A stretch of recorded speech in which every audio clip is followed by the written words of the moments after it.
They clapped his girlfriend, so he dove headfirst into the treacherous high school underworld to solve a mystery that would make Sherlock Holmes proud, and all before the final bell rang. So the movie kicks off with the dude checking out a young woman who seems to be taking a permanent dirt nap. Rip in peace. Then we're zapped back to 2 days before the whole thing went down. It's a classic whodunit flick. Buckle up, folks. Let's see where the cinematic roller coaster takes us. And we're off. First up, we've got the young woman slipping a cryptic note into someone's locker. Later, our main guy from the opening scene snags the paper. Scribbled on it, 12:30, Sarmentoso and Del Rio. The handwriting? Adorable. At least if it's hers. Following the mysterious message, our guy heads to the payphone at the designated spot. He gets a call from the girl, Emily, while he, Brendan, plays it cool. Their convo hints at a past romance gone sour. Ooh, drama. Things take a twist when it turns out Emily's tangled up in some criminal shenanigans, and she's freaking out about being framed. She drops some cryptic clues. A brick, pin, and tug, before hanging up in panic. As a black Ford Mustang speeds by, someone inside flicks out a funky cigarette. This might be important. Pay attention. Determined to crack the case, Brennan calls in his buddy, Brain. Not a typo, I promise. Brain is basically a human computer, solving a Rubik's Cube like it's child's play. Brennan grills Brain about Emily's recent escapades and learns about a posh duo, Laura Dannon and her boyfriend Brad Bramrish. Emily used to hang with them, but now she's tight with a chick named Kara. Brain's intel hits a dead end, so Brennan goes snooping in Emily's locker. At the locker, Brennan finds a pic of him and Emily.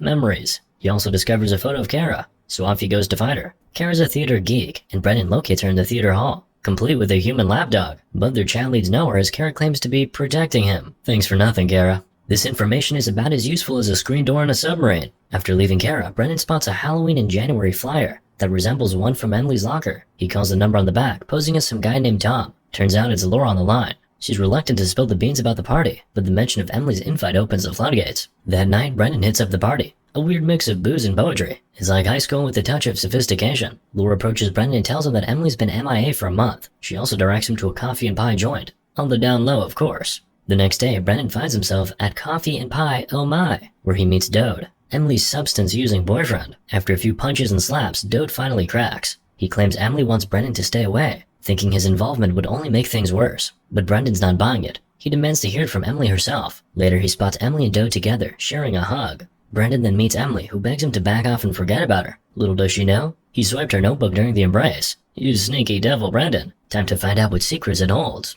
When Emily pieces out, Brendan flips open the old notebook and finds a cryptic paper with A and Midnight scrawled on it. Confused, he consults his buddy Brain. Sounds like the name of a cartoon character, right? Brain, the human encyclopedia, suggests that these mysterious substance dealers use codes to chat about their shady meetups. So Brennan's paper is probably one of those secret decoder ring messages. That night, Brennan dozes off and dreams of Emily wandering through a tunnel. He wakes up with a jolt and races to the tunnel like it's a Black Friday sale, only to find Emily lying there, belly up. Deja vu, anyone? Suddenly he hears footsteps. Someone's playing tag, but Brendan's it. He tries to catch up but slips and falls like a cartoon banana peel routine. Poof, the runner's gone. Determined to find answers, Brendan and Brain channel their inner Scooby and Shaggy to solve this mystery. No meddling kids or cops though. They discover the pin might be a substance lord's nickname, so Brendan goes to grill Kara again, but she's as clueless as a goldfish and amazed. So Brain becomes her shadow on the way home. To get the Kingpin's attention, Brendan picks a fight with Brad, the school's personal substance vacuum. Lord tries to help Brennan, but he's like, thanks, but no thanks.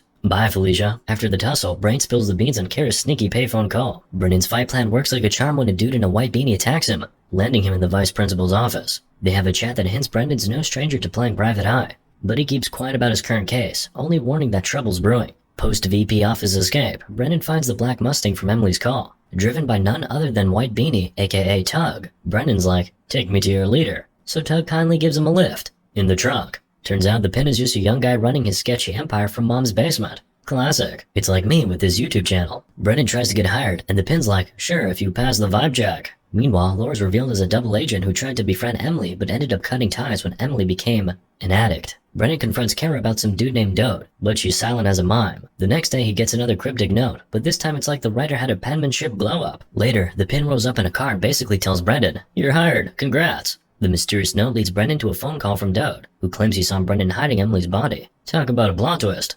Looks like Brendan's got a serious case of he said, she said on his hands. The next morning, Brendan wakes up to find that Emily has pulled a Houdini and vanished into thin air. The Fuzz is on the hunt for her, and the VP is searching for him because, let's be real, everyone knew they were a thing once upon a time. So Brennan's in a pickle, and he's still clueless about Emily's whereabouts. That day, he strolls into the Pin's crib to do some detective work. While there, he spots a brick of salt chilling in a corner. As he's still eyeballing it, Tug materializes behind him like a creepy magician. At first, Tug's ready to whoop some serious butt, but Brennan cools him down and says he's worried the Pin might be hiding some sketchy stuff that could come back to bite him, so Tug decides to spill the tea about the brick. Apparently, the Pin scored a shipment of 10 bricks of the sussy salt, but that's way too much party for their small hood, so he offloaded 8 bricks to some mysterious client. The 10th brick was the one Brennan stumbled upon, and the 9th brick decided to play hide and seek. When the Pin threw a fit about it, the brick magically reappeared but was straight up garbage. Someone even ended up in a coma after sampling it. Talk about a bad trip. In the middle of their chat, Brennan tries to sneak Emily's name into the conversation. Tug claims he doesn't know her, but his face and body language scream,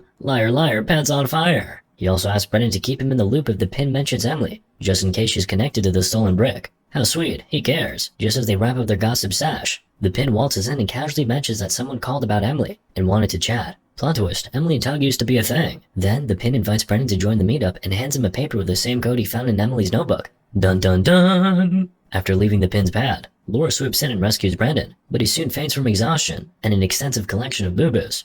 When he wakes up, he asks Laura to cruise around Pie House, where Dode and his crew hang. His plan is to intercept Dode before he meets with the Pin and Tug so he can get the 411. When Brendan confronts Dode, Dode drops the bombshell that Emily was pregnant with his baby. He also rambles on about how he and Kara are gonna take Brendan down. After a screaming match with Dode, Brendan blacks out again. By the time he wakes up and tries to catch up with Dode, he's fashionably late. At the meeting, the Pin reveals that Dode has dirt on the person who offed Emily, but of course he wants something in return. Dode starts rambling about how the Pin needs this info, because the guilty party is close to him, and fears the boys in blue. Dode then hints that the person couldn't handle Emily being pregnant with his baby. Tug, thinking Dode's pointing the finger at him, goes full Hulk mode, pummels Dode, and caps him off with a bang. Brendan, on the other hand, is wiped and passes out again, because why not? When Brendan wakes up, he finds himself in Tug's boudoir. Tug informs him that it's basically World War III between his crew and the Pins. That night, Brendan sneaks in and calls Brain from a payphone, asking him to be on standby for backup. He then heads to school where the theater department is putting on a show, and corners Kara for some grilling. Brendan calls Kara out for playing Dode like a fiddle. Turns out she convinced Dode that Emily was carrying his baby when she wasn't. She wound Dode up and fed him the idea that they could take down Brendan, whom she painted as Emily's killer. Since Dode saw Brendan hide the body and wasn't exactly a genius, he charged headfirst into the situation and got himself clapped. After his chat with Kara, Brendan meets with the Pin, who echoes Tug's words. War has officially kicked off. Brendan tries to convince the Pin that Tug just freaked out because he thought the Pin would rat him out if Dode revealed he offed Emily. But the Pin snaps back, saying he knows Tug has been eyeing his throne for ages. Whatever the case, Brendan suggests everyone, him, Tug, and the Pin, sit down for a little powwow before going full-on battle mode. Laura, who's been eavesdropping the whole time, then chauffeurs him back to Tug's place, where he tells Tug about the arranged peace talks. After talking to Tug, Brendan sneaks into the bedroom for some shut-eye and to grieve for his lost Emily. Laura comes upstairs to comfort him. And well, you know what they say about grief being a powerful aphrodisiac. Before you know it, Brendan, who had spent the entire movie side-eyeing Laura, looks like he had that dog in him after all. Clapping always finds a way. After their smoocheroo, Laura tries to convince Brendan not to hit up that sketchy meetup with Tug, but Brendan's got a stubborn streak longer than a CVS receipt.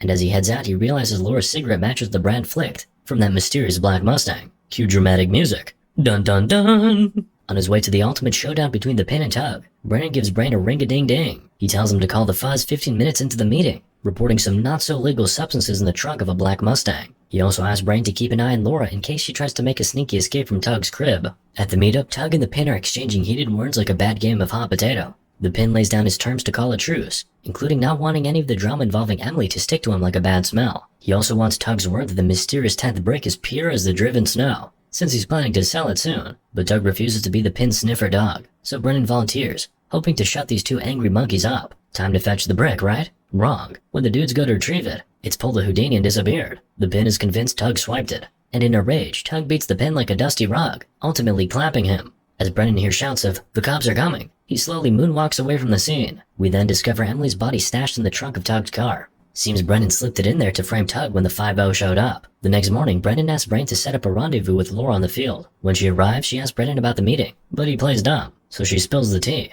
6 people got clapped, including the girl, the Pin, Tug, and 3 randos. The police also pinned the deaths of the girl and Dode on Tug. Laura wonders if the girl could be Emily, to which Brendan replies, maybe. But Brendan's got a plot twist in store for Laura. After she's done talking, he spills the beans. He knows Tug might have clapped Emily, but it was Laura who orchestrated the whole thing. He believes Laura swiped the brick, framed Emily for it, and even stole that elusive 10th brick that Tug and the Pin went bananas over. And get this, Brendan's already snitched on Laura to the vice principal. She's toast. Knowing she's pretty much a dunzo, Laura decides to play her last card. She drops the bombshell that Emily's baby was actually Brendan's, not Tug's. She had Emily tell Tug it was his to soften him up. And then the final blow. Emily wasn't going to keep the baby because she didn't love the baby daddy, aka Brendan. This news hits Brendan like a ton of bricks, and he's left there, mind blown, as Laura walks away and Brendan's left reeling. The credits roll. Moral of the story? Give me brain and Tug on my brick.